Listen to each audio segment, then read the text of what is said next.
Hello, this is your host, Todd Lewis. Today, this is the fourth and final part of the New Zion series.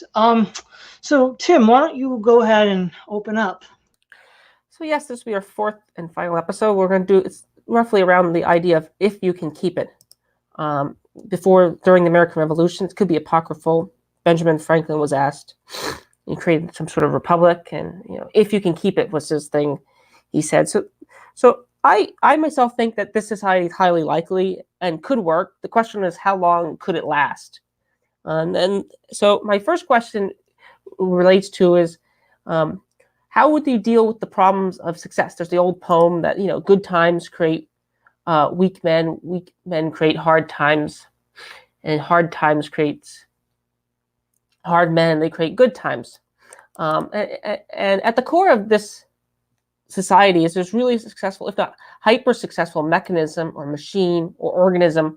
It produces a ton of wealth, and wealth produces a ton of security, allows people to live concurrently quite well. It allows what you would call degeneracy or decadence and so forth to exist at quite high levels. And a lot of Christians tend to be against consumerism, but there's always the problem of, if you get rid of consumerism, what exactly would people do with all their time?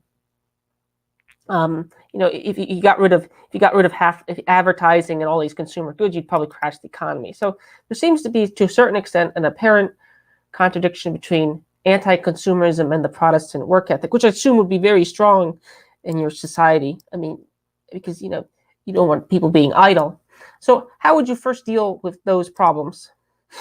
So let me just real quickly recap this. What you're saying is, with the way we currently invest excess capitals in entertainment and then scientific development for things like laptops and smartphones, what would we spend the money on instead of that? Is that your question? Exactly. Okay. So there's two ways you can look at it. The first way you can look at it is domestic consumption. That's not done by the state.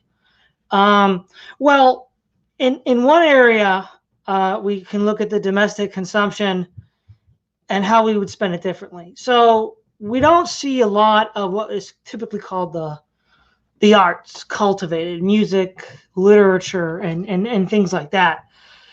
Obviously, I would envision wealth being spent on endowments and scholarships for such work. Someone who's a musical savant or someone who is a great writer, then that would sort of, in the same way that people watch, the Super Bowl as sort of like the national event. So, for example, in ancient Greece, the Olympics not only included athletic exercises, it included philosophy, presumably debates, and poetry, composition, and reading. And so I think that if the Olympics now included all of those in the Greek context, now today it's just the physical exercise aspect.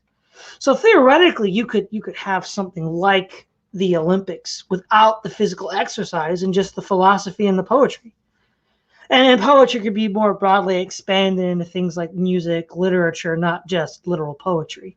And I think in the same in an analogous way to the sense that we've trimmed down what the Greeks meant by the Olympics to just athletic exercise, we could rework it. I could envision in another way where people are consuming the arts or philosophy. So debates would be instead of watching Super Bowls, you'd watch debates.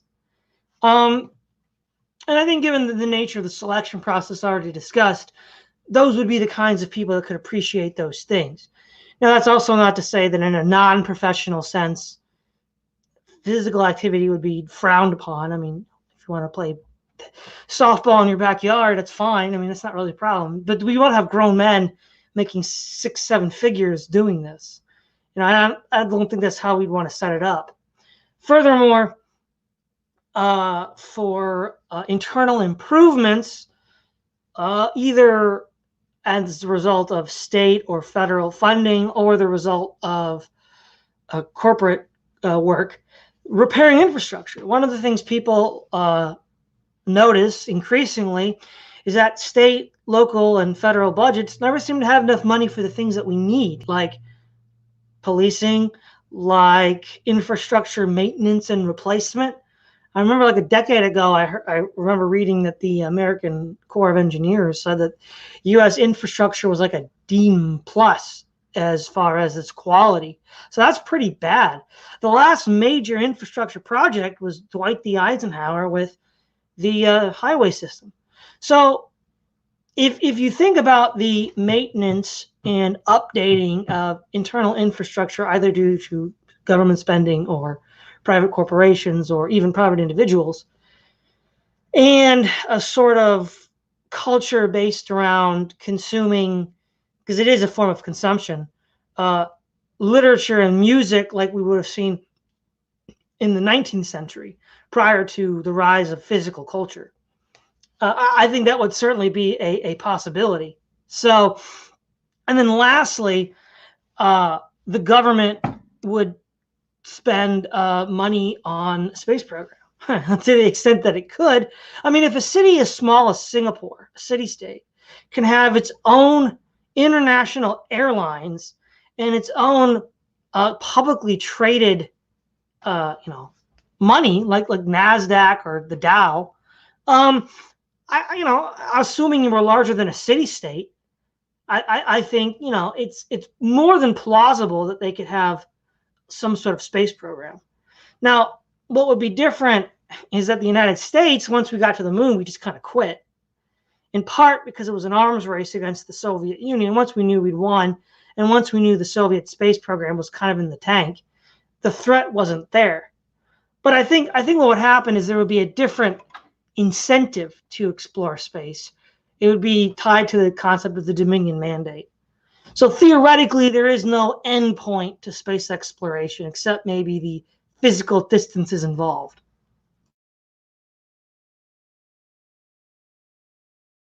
The next question, rest. If I recall from your episode with Master Sanders on a similar topic, you talked about rest. In societies like Israel currently, or even some Catholic societies like Quebec and France, if you ever visited them, like in Quebec, for example, most of the businesses are closed. I'm talking about all the businesses, gas stations, except vital services like a hospital or something like that. You're not going to have restaurants open on Sabbath or certain feast holidays and stuff. Same place in Israel. Used to be true in the United States mostly as well. So one way to cut down on the amount of consumerism is to cut the number of days of work, which might increase the productive capabilities. Would New Zion have more or less enforced blue laws or things similar to that?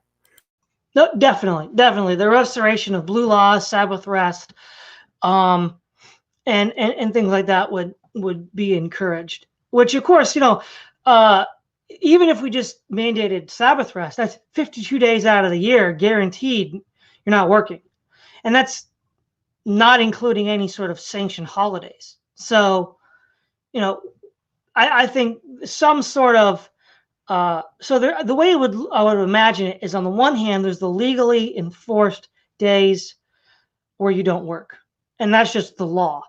But then there would also be a cultural pressure to encourage people to find employment and career options such that they have discretionary leisure time of their own, which isn't necessarily part of the legal framework of Sabbath rest, but would give them flexible options for leisure time in order to devote themselves to religious obligations or family obligations or some sort of a hobby. We see the collapse of the blue laws in the United States, and in some areas they've held up longer than other areas, and we see actually, to this extent, I see the Protestant work ethic, more for secular work ethic, gone amok to a certain extent. Outside of straight out legal bans, how would you cut into people wanting to work on Sabbath? Would this be done purely by culture? Of course, certain services have to be open all year round, and you see this in I think it's the New Testament, where about curing something. I forget the precise details, but how would you keep that ethic of keeping the blue laws? Because I think there is an important in checking the excesses of consumerism. So let me put it this way. I think there'd be a multifaceted approach to this. On the one hand, there would be a general cultural consensus, which amongst libertarian scholars, they place a lot of influence on, because a lot of importance on with law without government kind of stuff, where, if you live in a certain kind of cultural setting and you do what's not approved, well, you're kind of just over a barrel, because there's nothing you can really, no one's going to do business with you, no one's going to associate with you, and you'll have to cry uncle.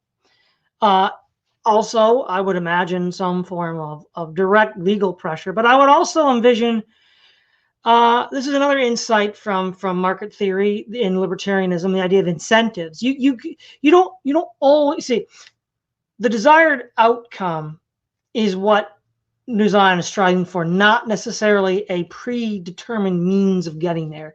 If it were to turn out that incentives were a better way of doing it than direct state force, we would do that.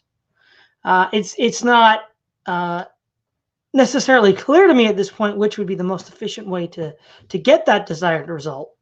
But I also feel like that I would agree with the general trend of humanitarian thinking that you could even argue begins with Thomas More's Utopia, where the traveler says that England has so many capital offenses, it's unchristian. Whereas the utopians, the place that doesn't exist, have more enlightened laws in light of the gospel. So I think, we would prefer to do less direct pressure. So culture, incentives, and then as a last resort, direct state interference. So I'm going to jump off the intellectual Olympics. One of the troubles with Protestant societies, or even successful Catholic ones, like say in Austria, northern Italy, northern France, is they create a lot of great intellectuals. Almost all the bad guys or good guys, so to speak, in history are come from either Jewish, Catholic, or Christian societies. I mean, people like Nietzsche, Marx, Wittgenstein, even today, someone like a John Gray. These I think to dismiss these guys merely as idiot atheists, some of them might be to a certain extent be sympathizers, but to dismiss them as idiotic atheists is a little out of hand.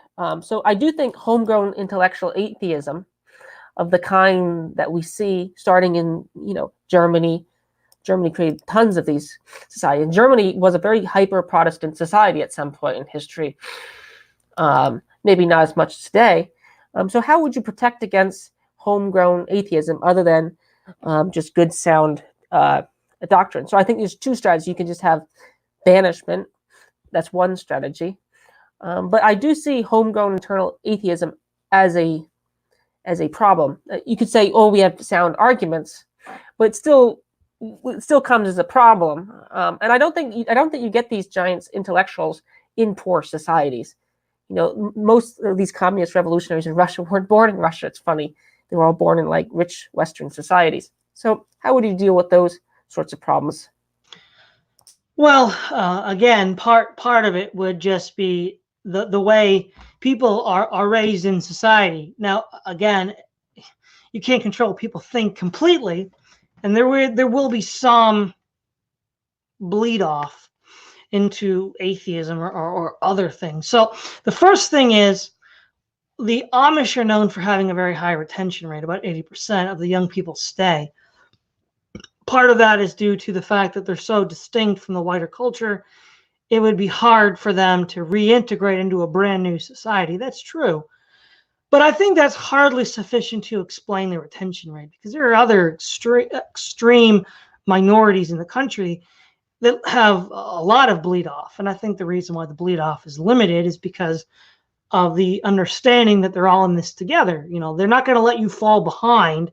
They're going to make sure that, in worst case scenario, if you become a quadriplegic, you still have someone to take care of you. So I think first of all, building a just society would generally encourage most people to stay because they realize, well, the alternatives are worse. And then second of all, for those people that do leave the religious convictions, obviously there's a range of options you could take. One would be, as long as you don't violate any of the laws of the land, you're still allowed to own property and have a job.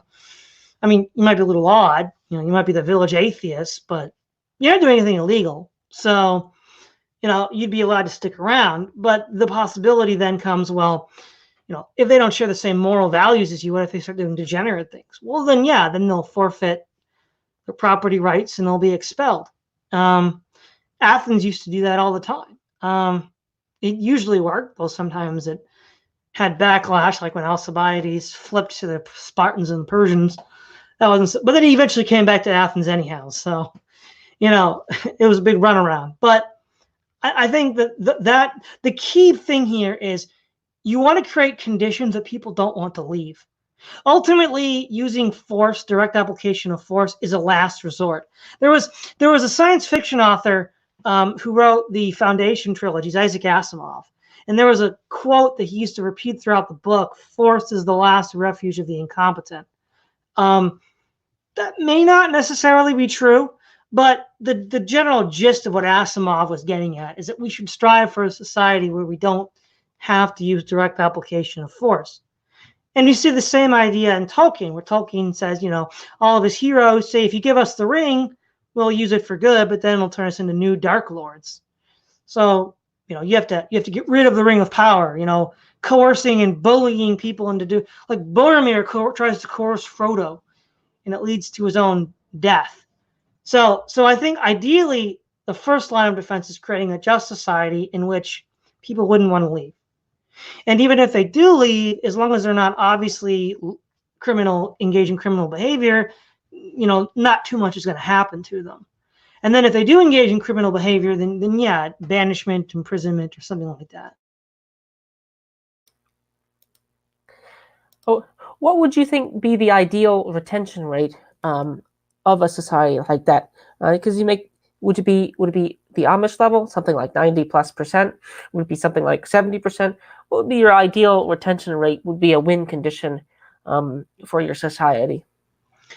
I think the larger the society gets, the lower the retention rate becomes, in a sense, because the quality of people that are in, rather, to have a high quality group, it tends to be small.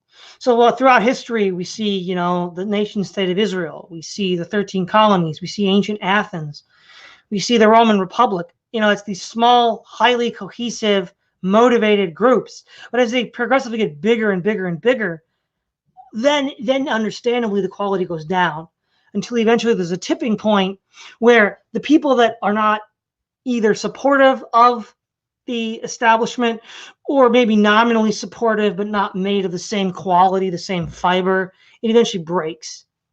So I think that depending on how large or small New Zion wants to become, that's going to be an issue.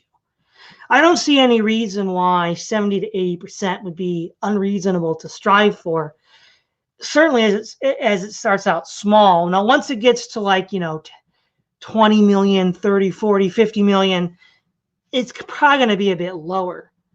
And I think, as I mentioned in an earlier video, I kind of envision 4 kinds of people living in New Zion. The true believers, the hardest of the hardcore, that's going to be the smallest group in the center of the concentric circles. The second is going to be the nominal believers. That would be like just the average Protestant on the street. Someone like, if you read Conan Doyle's Sherlock Holmes, was he an actively religious person? No, but he was conventionally religious. Just like Shakespeare. Shakespeare was conventionally religious. All throughout his histories, there's appeals to God made by the characters. And then there would be people who may not be believers at all, in the sense they don't believe they're in the particular religious belief system, but they still are pragmatically or culturally Christian, culturally Protestant. Someone like a John Wayne figure, kind of stoic, always does the right thing, but does he really believe in God or not? So that's difficult to tell. And then lastly, the outright rebels, the people that just don't accept any of the assumptions of the system.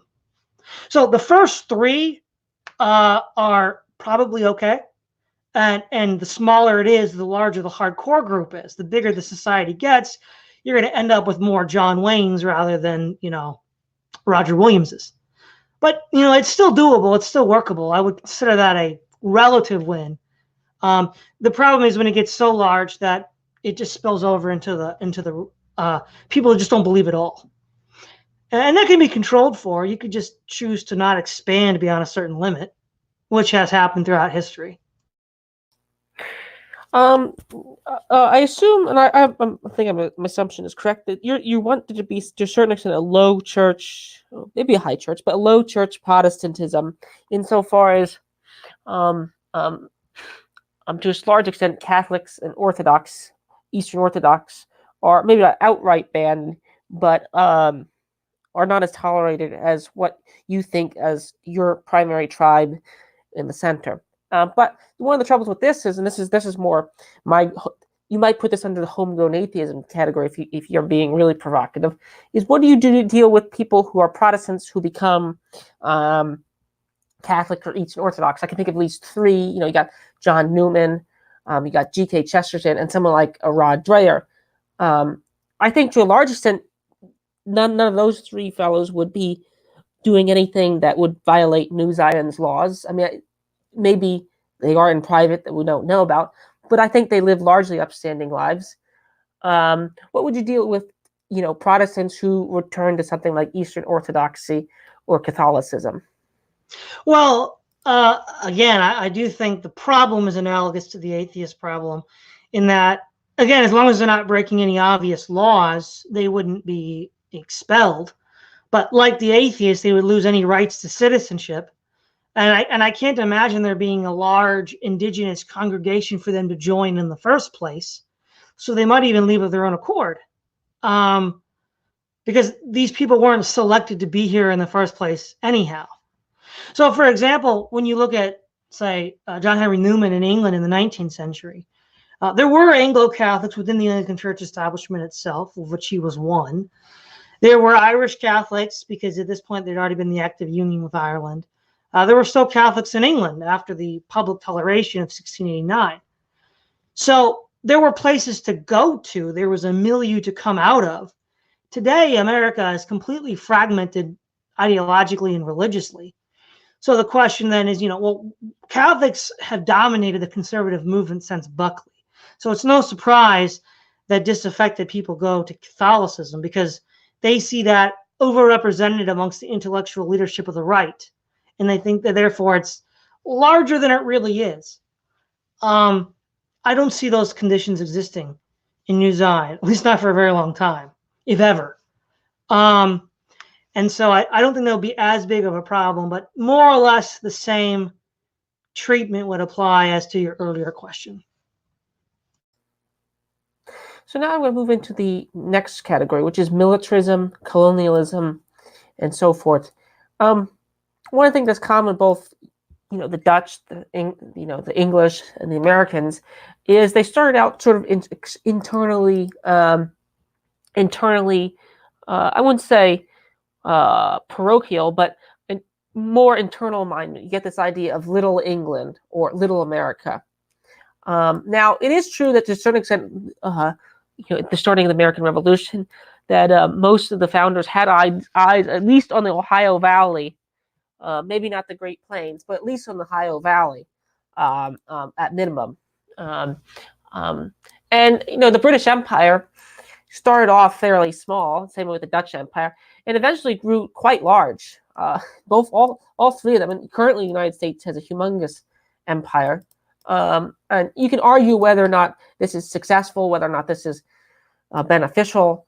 And this, to a certain extent, depends on how big New Zion will be. If New Zion is a Singapore-sized city, it's probably not going to be able to command an empire. Although states like Israel and historically England, for all its size, did command huge amounts of control, even though, currently Israel as well, even though they're very small. So size may not be necessarily a problem. but militarism. Now, I assume the inner Dal wouldn't be involved in military service, but the Dal right outside of that would be definitely involved in military service. And they'd probably be quite good at it. I mean, if you look at Cromwell's model army, they were very successful. So this relates back to the successes like suicide problem. You generate this huge empire. It comes with all these negative externalities. So I would assume. So how would you deal with the starting the empire to begin with, and B, if you develop the empire, how do you manage it in a way such that you don't fall apart? So basically, this is essentially the same kind of problem the founding fathers dealt with in 1776. They saw early republics, Athens and Rome, and they saw that they expanded and that they collapsed. Now, the Athens collapsed entirely into just oblivion, and the Romans turned into an empire, which increasingly looks like the United States is going to do. So Machiavelli in the Discourses on Livy points out there's essentially three ways a republican form of government can go. It can either go the way of the Greek city-states. It can try to expand without expanding the franchise. So Athens and Sparta refused to extend the franchise to even fellow Greeks, which left the empire top-heavy. They couldn't really manage it all because all these subject client states were resentful. They weren't allowed in to participate in the party. Whereas the Romans, the second choice is you do expand the franchise and you conquered peoples are allowed into the system.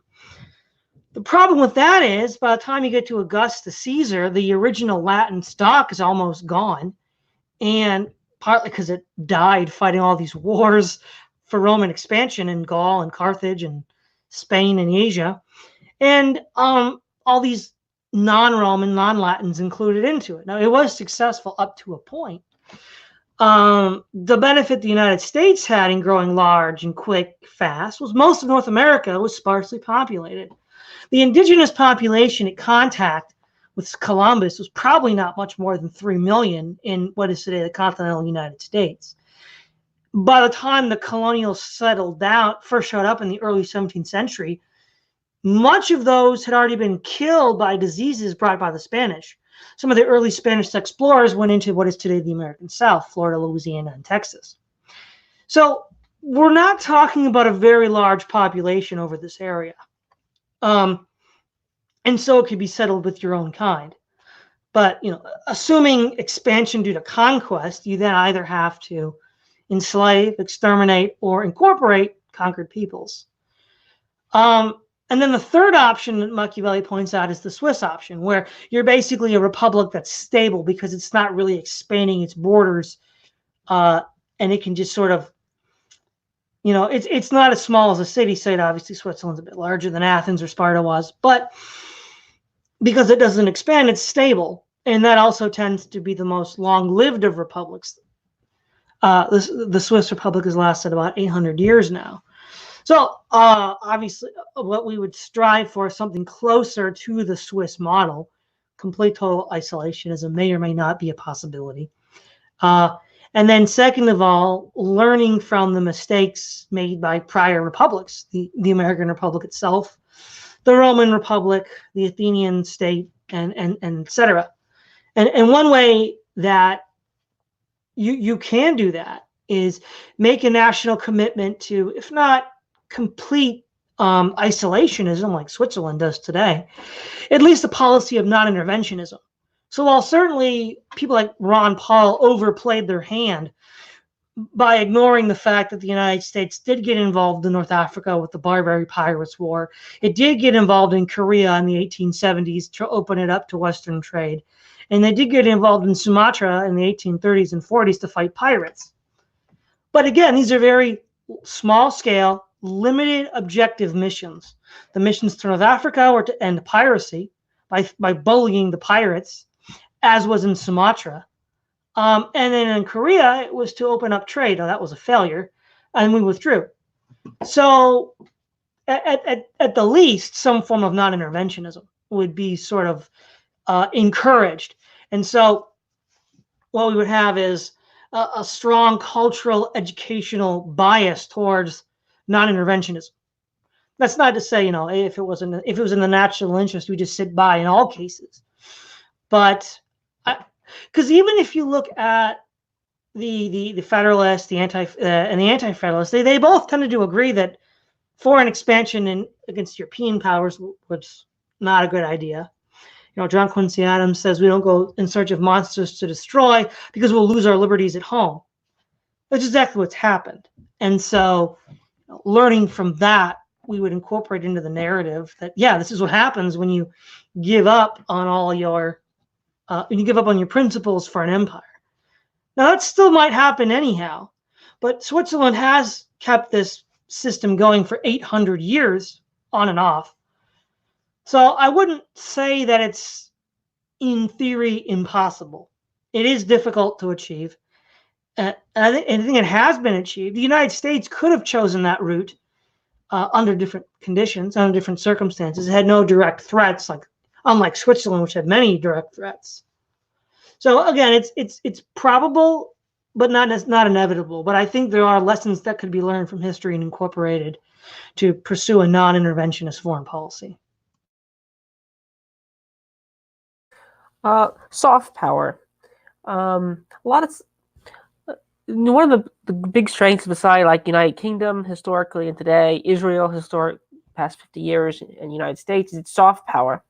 It's something that societies like the USSR and now Russia, well, maybe Russia's upping its game on this, and currently China, don't really have much of.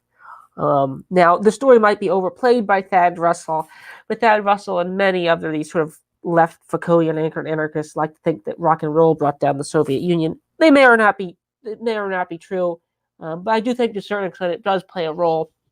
America's cultural empire. I mean, everyone knows English thanks to Hollywood to a large extent. Again, that might not be entirely true, but to a certain extent it's true enough.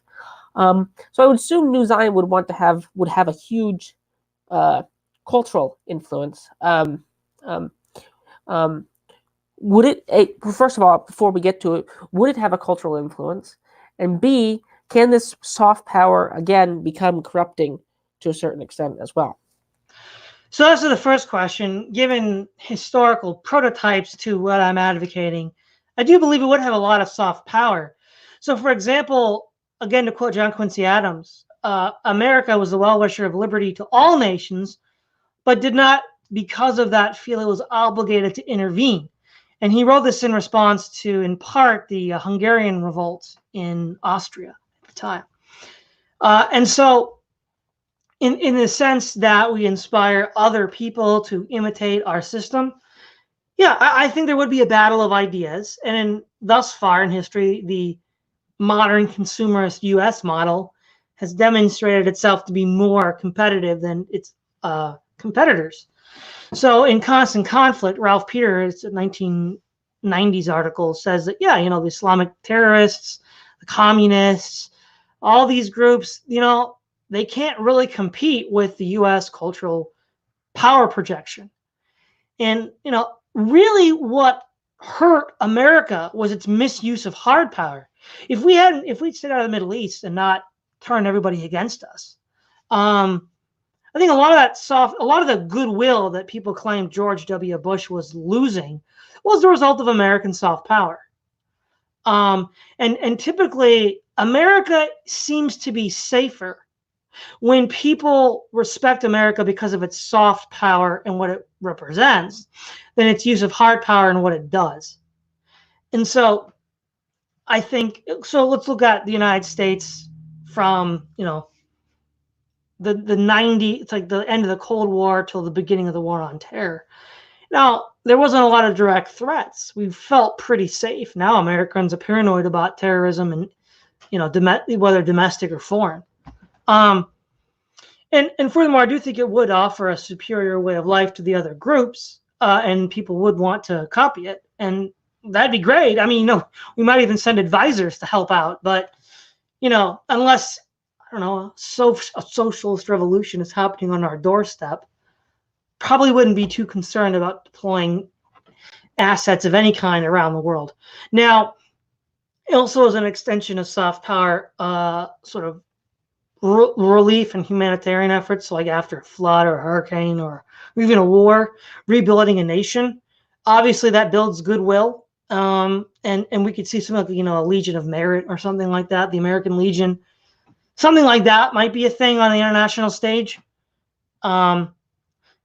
Because again, the more the United States has used hard power in recent years, the more insecure it's become. And I think you can make a probable case that soft power should be relied upon more than hard power. And as to your last question, could it corrupt? Suppose that depends on the nature of the culture. Obviously, if like me, you assume consumerism is problematic, then yeah, that culture not only subverts your enemies, it also subverts you to the point where you might consume your own foundations.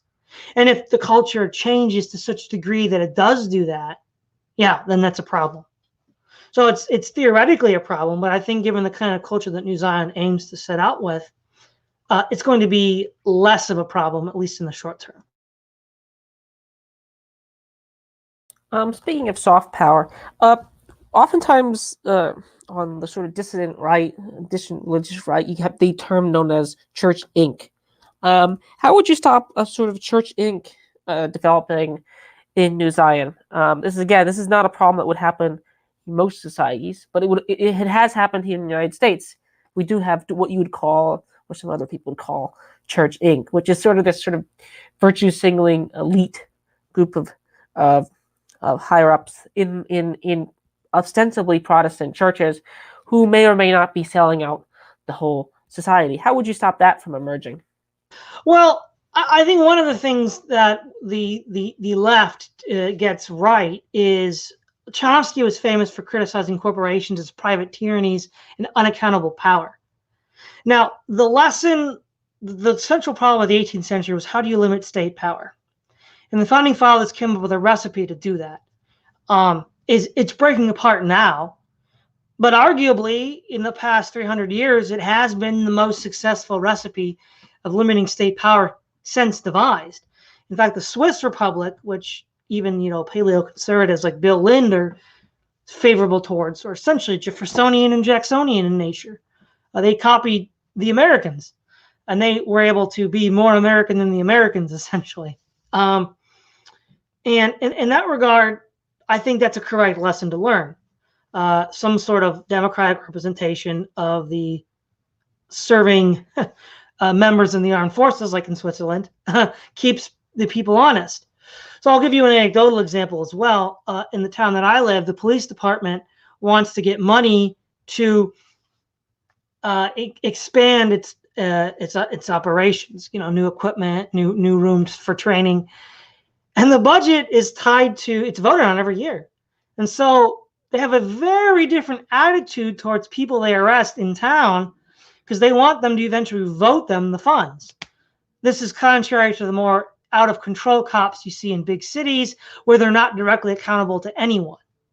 And so I think direct accountability would be extremely important.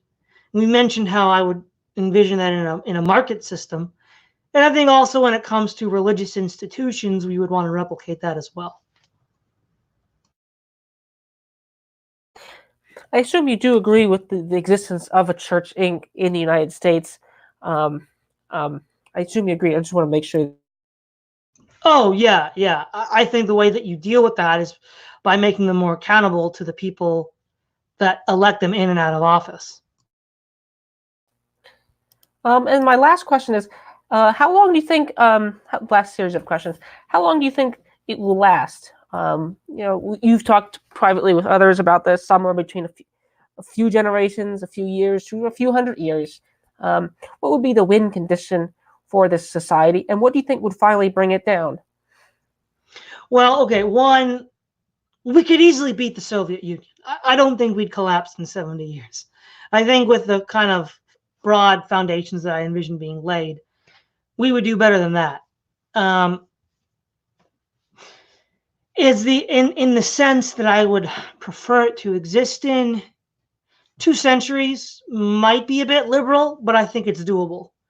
Beyond 2 centuries, it becomes too hard to predict how the internal contradictions are going to work out, because ultimately every system devised by man has internal contradictions, and those internal contradictions inevitably resolve themselves in ways even unforeseen by those members that created the system itself. So, for example, could any of the founding fathers have envisioned the all-encompassing power of private corporations and how they influence society? No, they couldn't envision that at all. And so, understandably, they didn't have any protocols to deal with that. So that is kind of, in the way that absolute monarchy was the question of the 18th century, it seems that globalism is the question of the 21st. And so how would it fall? One would be something that I can't foresee, something equivalent to the market revolution, the corporate revolution that took place in the late 19th, early 20th century. Again, the founding fathers couldn't foresee it, and therefore there wasn't really any, I mean, nobody foresaw it really.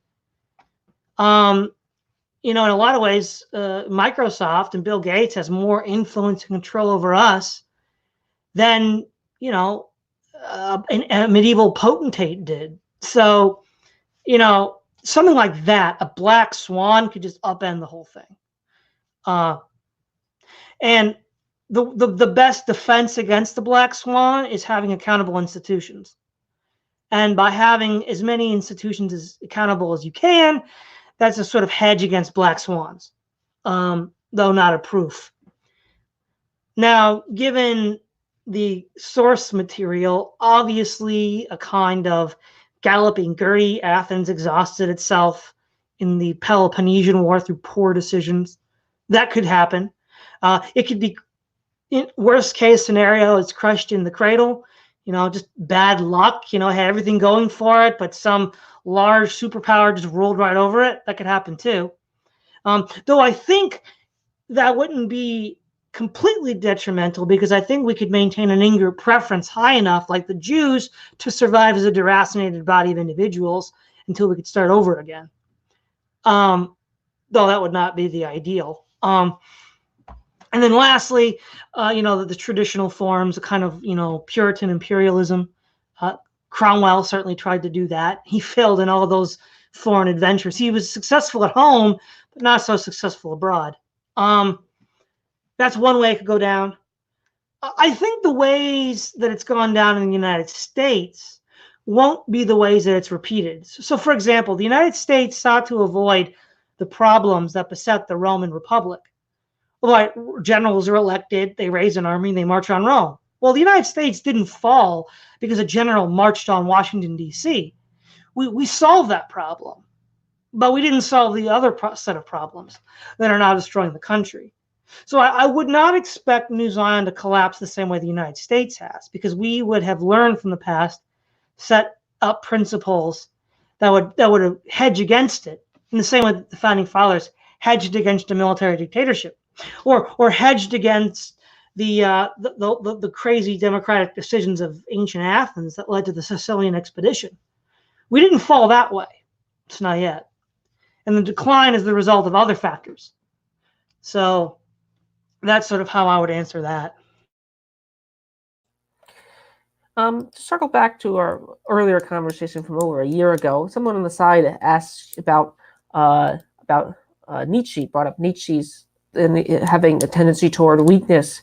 And I think one of the ways this is true is to a certain extent immigration and refugees. We have, this sort of to a certain extent started from the beginning. We've had waves of immigration. Now, as always, there's many different motives behind immigration. Some of them are highly capitalistic. Bernie Sanders today has said it's a Koch brothers conspiracy, and actually was a Koch brothers conspiracy. So, a lot of Christians, and I think there was one Christianity Today article about how even your tribe was supporting refugees, which again, it's fine, not fine. I'm not trying to throw in your face or anything. That's not my intention. But it does seem like there is charitable impulses, bleeding heart impulses.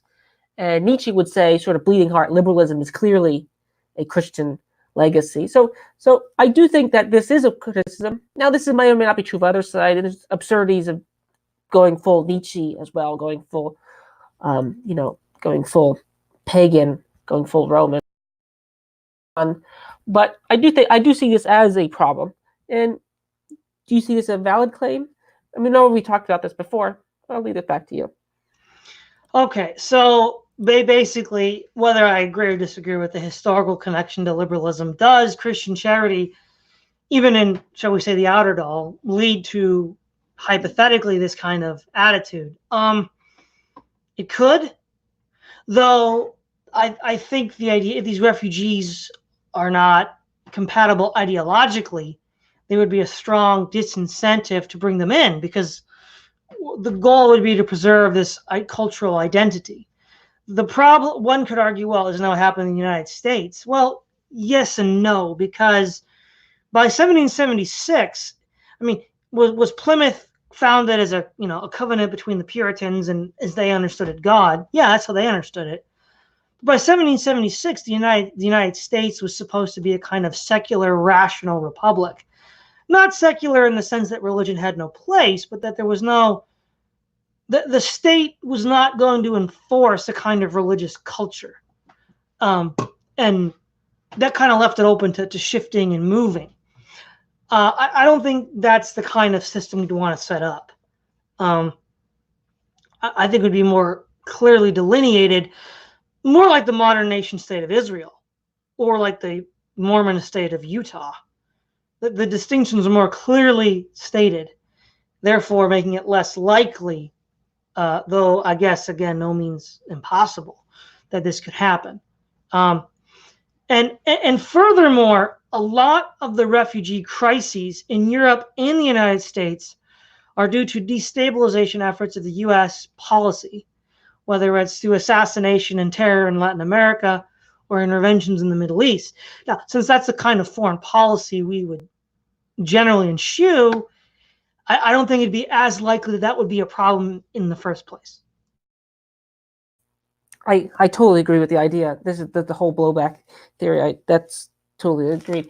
Well, that really ends my questions for New Zion. I'm actually a fan of whether or not I would move there, whether or not it happens. But I actually think it can work. And thanks for doing this. If you have any more final comments. Yeah, I think the last thing I want to add is this, again, is not a full stop solution to the problem, because I don't think there are any full stop solutions to these problems. But as you mentioned earlier, good times lead to weak men. Well, given that space exploration is always going to be difficult, it's never going to be easy, because if there's a leak in the hull of the ship, you get sucked into the vacuum of space. And trying to terraform a planet, if you thought settling in New England was hard in 1620, imagine trying to terraform a planet. But assuming that's what New Zion chooses to do in the name of taking dominion over the universe, unlike the United States, it won't have any ideological reason to stop. It'll have all the ideological reason to continue to do so. As such, we can be guaranteed a near constant stream of hard men, because it's pretty much impossible to colonize the entire universe. There's the distances in time and space alone would eventually, there would be a hard stopping point. But the point is, we don't know what that hard stopping point is. And to get from where we are here on Earth, whatever that might be, could take centuries. And, at that point, nobody else would have an ideology to go galactic. Only New Zion's Dominion theology would allow for galactic civilization in the modern world, in which case, we would expand beyond Earth to the point where you can't really wipe us out, because nobody else can get to the stars, but we can. Which again, hard men can become, Genghis Khans and then conquer you. That's a possibility, sure. But at least we have a guarantee of hard men. Now, this is unique in history, because we can have a perpetual frontier culture for as long. Let me put it this way. The New Zion would probably collapse due to internal contradictions before the frontier was exhausted. In which case, we could probably maintain a constant stream of hard men to counteract the weak men. And that is, again, due to the unique material conditions we live in today. In which case, that would be a benefit on our side of the ledger as a weight against decadence, degeneracy, and weakness. But again, I think eventually it would break down due to internal contradictions, but that would be a asset in the ledger book rather than a liability. That's the last thing I have to say. So again, thanks, Tim. This in creating questions for this four-part series on New Zion. This was done in part because most of my content at this point had been somewhat negative in nature, and people would ask, well, what do you want? What would you like to see? People might know in what my individual thought is on this individual topic, but am I alt-right? Am I libertarian? Am I socialist? What do I want? And I think New Zion was an attempt to describe what I would like to see, what I would want. And yeah, thanks for participating, Tim. You asked very good questions. I think it helps not only me but the audience as well figure out what Todd Lewis would represent. So this is Todd Lewis of the Praise of Folly podcast signing off.